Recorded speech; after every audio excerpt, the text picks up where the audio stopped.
ጀነት መግባት የሚፈልግ ብቻ ያዳምጥ። ጀነትን አብረዋችሁ መግባት ለምትፈልጓቸው ወዳጆቻችሁ ሼር ወይም ሜንሽን አድርጓቸው። ወደ ጀነት የሚያዳርሱ በጣም ብዙ መልካም ሥራዎች አሉ። ከነዛ ውስጥ በአላህ ፍቃድ 19 መንገዶችን እነግራችኋለሁ። ቢያንስ ከ19ኙ ውስጥ 5ቱን ለመተግበር እንሞክር ኢንሻአላህ። በስተቀኝ በኩል ያለውን ቀዩን የፕላስ ምልክት ያልነካ ካለ መንካቱን ያረጋግጥ። ወደ ጀነት የሚያዳርሱ 19 መንገዶች። አንደኛ፣ በአላህ አንዳችም ነገር ሳያጋራ ከአላህ የተገናኘ ሰው ጀነት ገባ።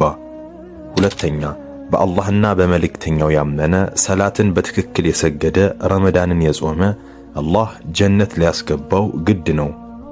ሶስተኛ፣ የአላህን ውዴታ ፍለጋ መስጂድ የገነባ ሰው አላህ በጀነት ውስጥ ተመሳሳይ ቤት ይገነባለታል።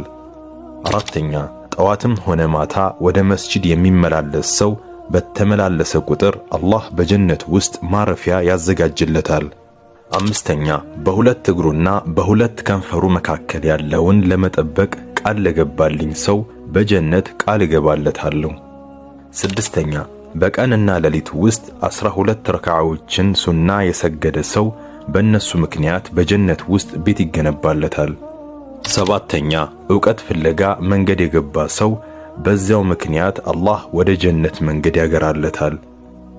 ስምንተኛ፣ አንድ ሰው ውዱን አሳምሮ አድርጎ በሙሉ ሐሳቡን አሰባስቦ 2 ረካዓዎችን አይሰግድም ጀነት የጸናችለት ቢሆን እንጂ። ዘጠነኛ፣ አላህን በጌትነት እስልምናን በሃይማኖትነት ሙሐመድን ሰለላሁ ዐለይሂ ወሰለም በነብይነት ወደድኩ ብሎ ከልቡ ያለና በተግባር የፈጸመ ሰው ጀነት ጸናችለት።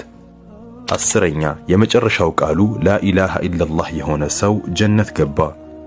11ኛ፣ ለአላህ 99 ስሞች አሉት ለ100 አንድ ሲቀር እነርሱን ጠንቅቆ ያወቃቸው ጀነት ገባ።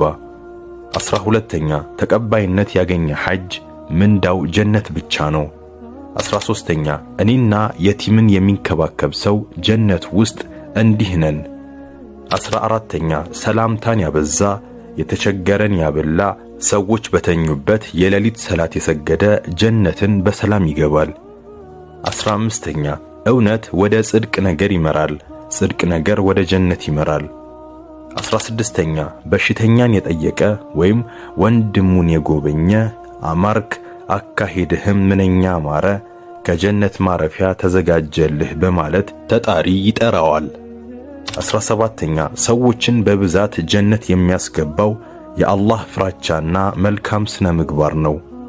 18ኛ፣ እኔን የታዘዘ ጀነት ገባ፣ እኔን እምቢ ያለ በእርግጥ አመፀ።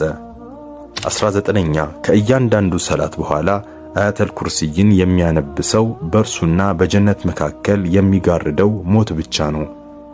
ሙሉን ላደመጠ አላህ ይዘንለት። አላህ ሁላችንንም በጀነተል ፊርደውስ ይሰብስበን። አላሁመ አሚን።